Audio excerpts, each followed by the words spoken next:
CTV News at 5 with Tony Ryma and Rick Wyman with weather.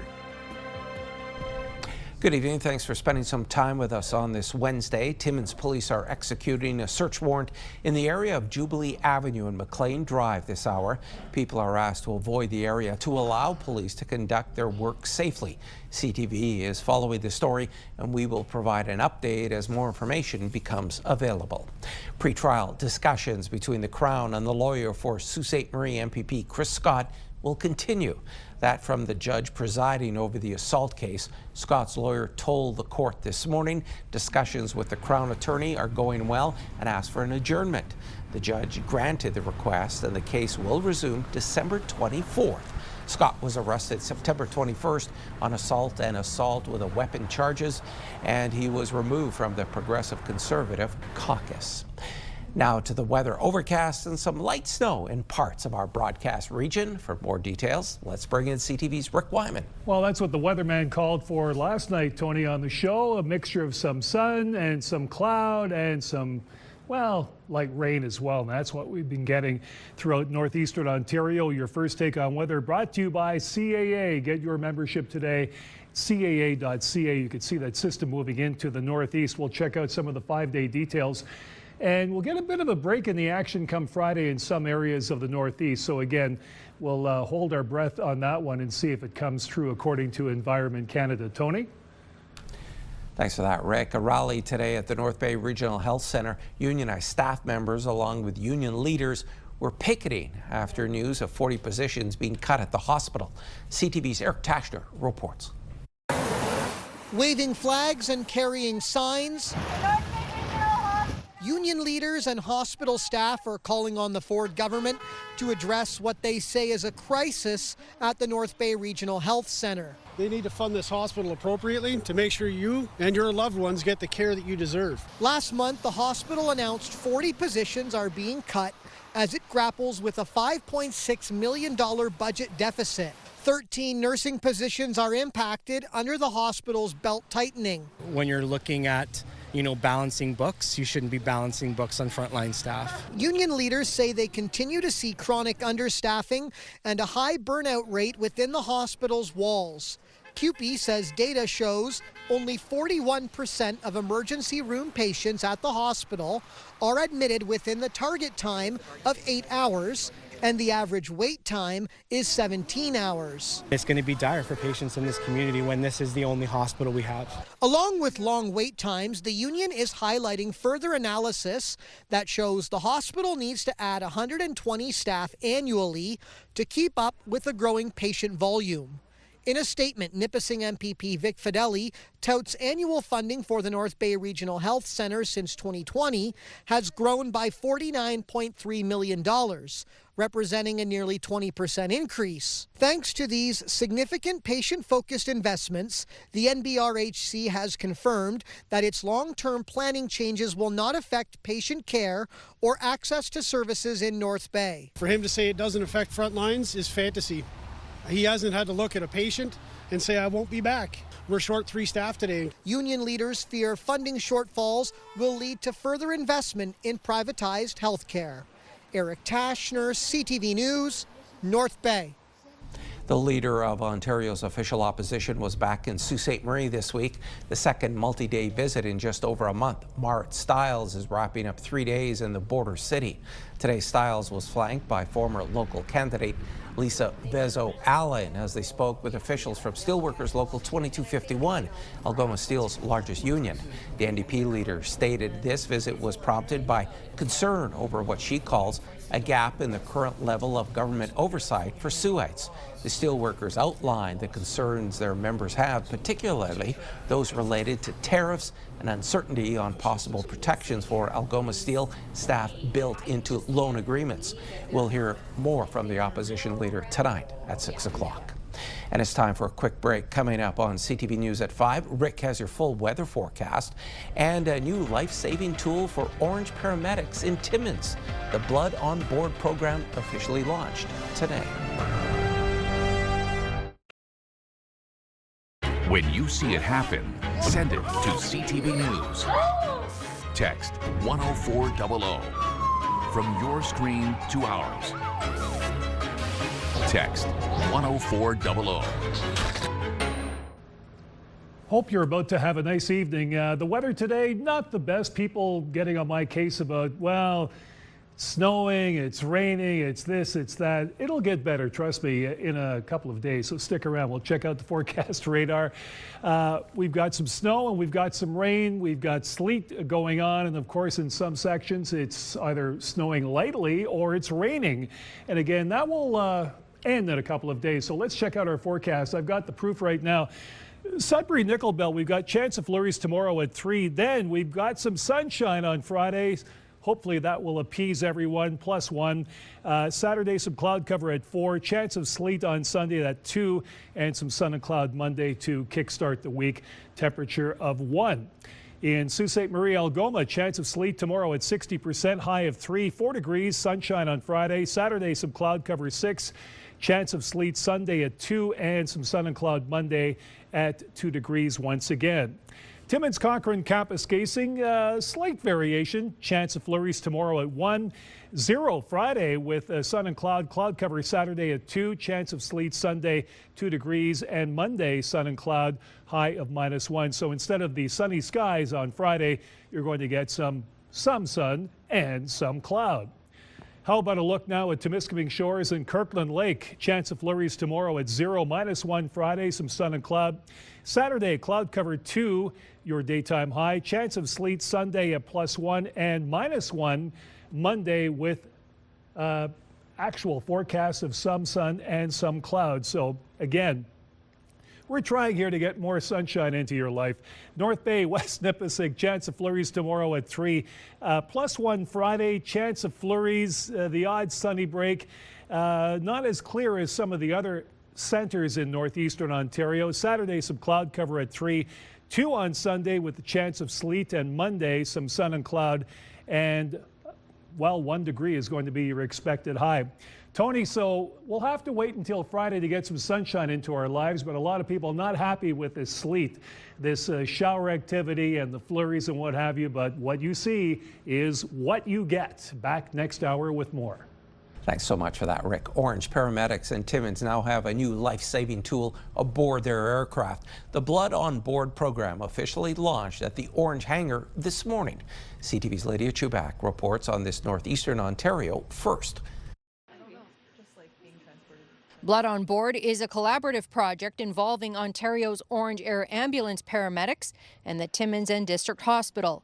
Orange paramedics will now take blood with them on their flights, allowing them to transfuse blood to patients quicker. So there's significant regulation around how you can store it, how you keep it, how you manage it. And so it took being able to work with the hospital and the transfusion lab to be able to put together all of the regulatory requirements and the framework to have blood sitting at the base and available for our crews. Joanne Skinner is an Orange critical paramedic with 20 years experience. Oh, I'm definitely excited. There's definitely like calls in my past where I've talked with the sending facilities where they're reluctant to give up all their blood supply, but the patient needs it. So there's this internal kind of part of you that just wants to be able to provide better patient care, and this will be able to do that. The Blood on Board program is available in other parts of the province. It took about a year to establish it in Timmins. O negative is the universal donor, so that's what we'll be providing for Orange for transfusions. O negative, Cal negative. The Cal negative is important for females of childbearing age, so that will also be provided to them. So yeah, our stock will increase a little bit at Timmins because we have to be able to always have those 4 units for them. There's lots of evidence to show that earlier transfusion does impact the mortality of patients that have hemorrhage, be it from trauma or medical causes. Orange paramedics will always have blood with them. One cooler will be stored on base. The other will be taken on a flight, ready at the right temperature when needed. Officials say plans are underway to expand the Blood on Board program to other areas of the province, including Sudbury. Lydia Chubak, CTV News, Timmins. As in that story, the snow is flying and the temperatures are falling. It's important to dress for the weather, but some don't have the proper clothing. So today, United Way's Centre Aid Northeast hosted its annual Keep Seniors Warm event at a Giant Tiger location in Sudbury. CTV's Madison Merrier has more. Around 125 seniors are coming into the store and picking out brand new clothing. This event is for our vulnerable seniors who cannot afford a warm coat or boots or hat or mitts or whatever to help them get through the winter. This event allows seniors to choose items up to $200 for themselves that they need this season. For me personally, I just find it rewarding to see seniors, and they're so appreciative of what we have provided for them. In addition to the winter clothing, seniors are gifted a knitted hat, blankets, or mittens made by local seniors groups, along with a Tim's gift card and treats for their pets from the SPCA. We've been living in a hotel room for over a year now, so it's been pretty rough with the grandkids and whatnot, but this was a real treat. This was definitely a real treat. Sudbury should do a lot more to help take care of their seniors. I stay in the shelters and stuff like that, and you got these people 80 and 90 years of age walk around in this cold weather, and that should not be. Keeping seniors warm began 13 years ago, and since then, more clients have been added to the event. I got a call from my worker, Ontario Works, and they set me up with this program, and I was accepted. And it was really a great thing to hear, because keep a senior warm sounds like a great idea to me. And I think everybody that is qualified should come out and get it. This yearly event has spread to communities like North Bay, Espanola, and Timmins. And Knott says she hopes to see it grow across the country. Madison Marier, CTV News, Sudbury.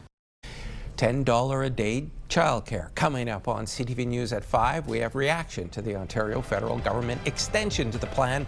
But when will families see the benefits?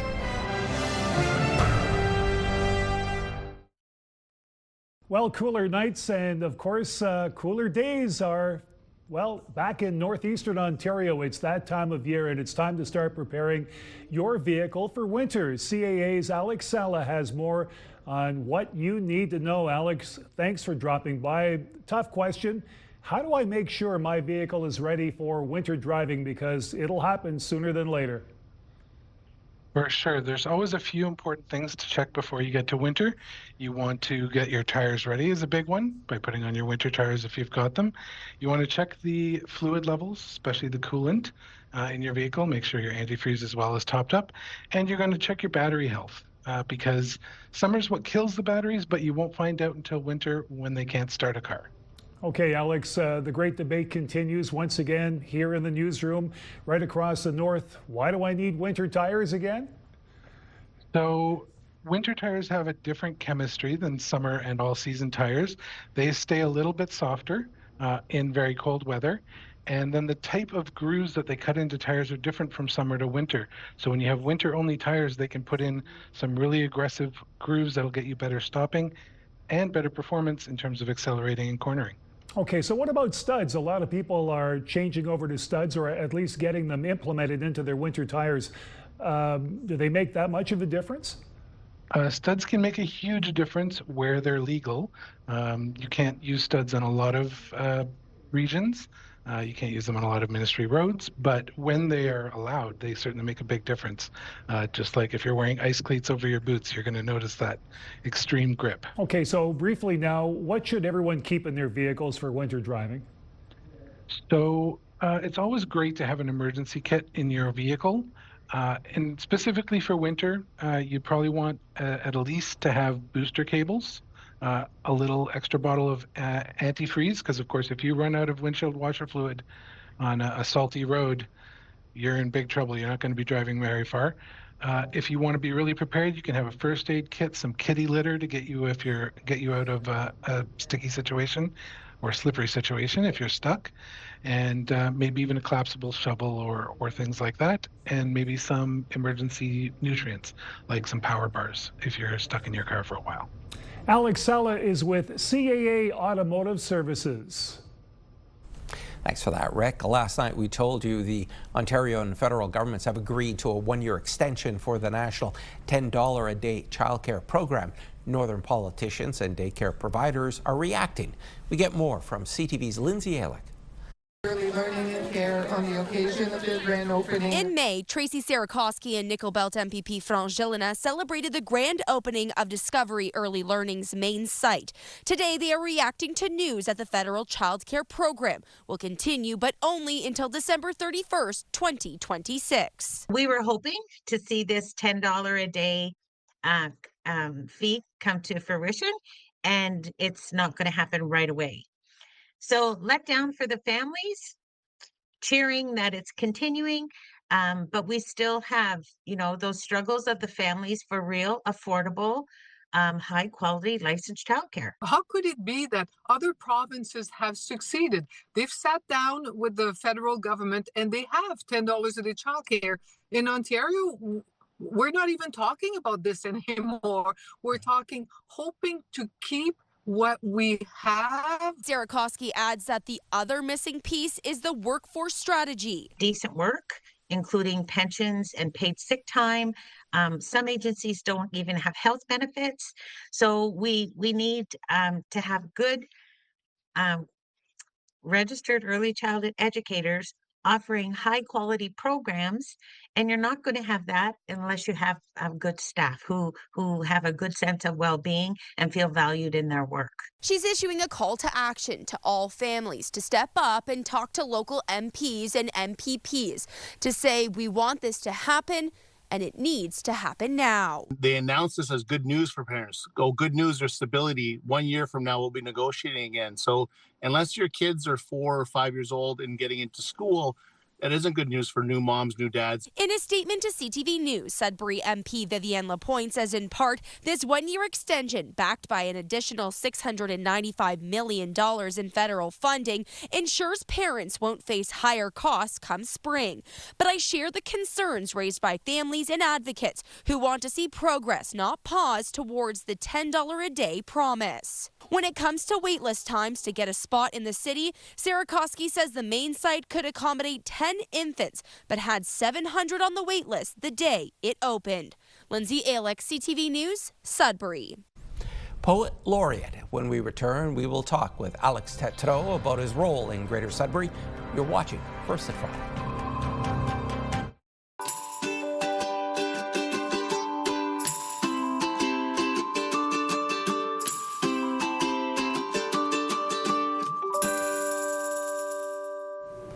This week, our Northern Book Club takes us to downtown Sudbury and Place des Arts.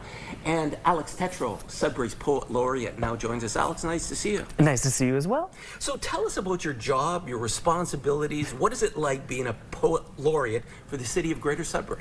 Sure. Well, I would say that the position isn't one that's particularly straightforward. I would say that the job description is essentially to promote literature and literacy and the arts in general in the community, and that's about it. So there's a lot of flexibility for Poets Laureate to sort of reimagine the position as they so please.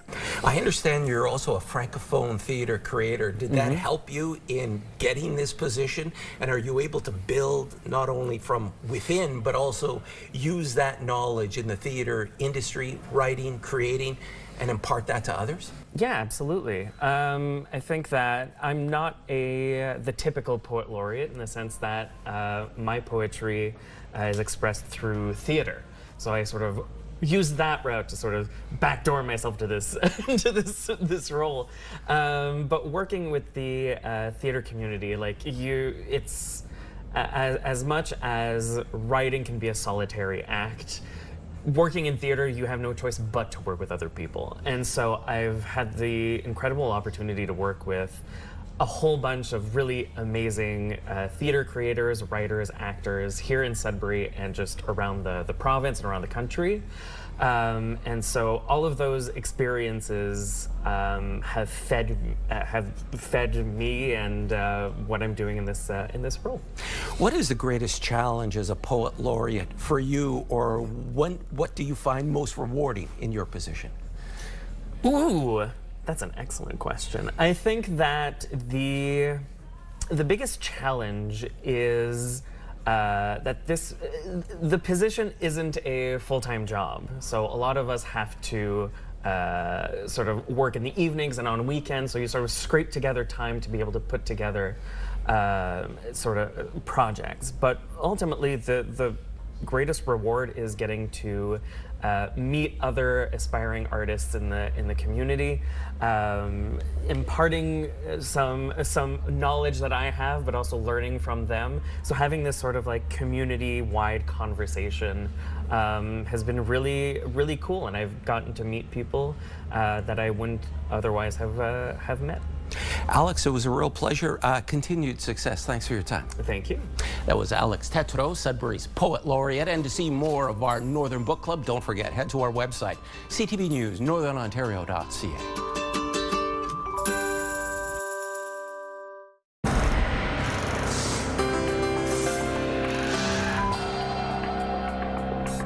Our first community close-up comes to us from Manitoulin Island on Wednesday, November 19th. Provincial police are holding a Stuffa cruiser in honor of Constable Mark Hoving. It's happening next Wednesday from 4:30 p.m. to 7 p.m. at Mindamoya Foodland. Non-perishable food items will help fill the shelves of the community's food bank.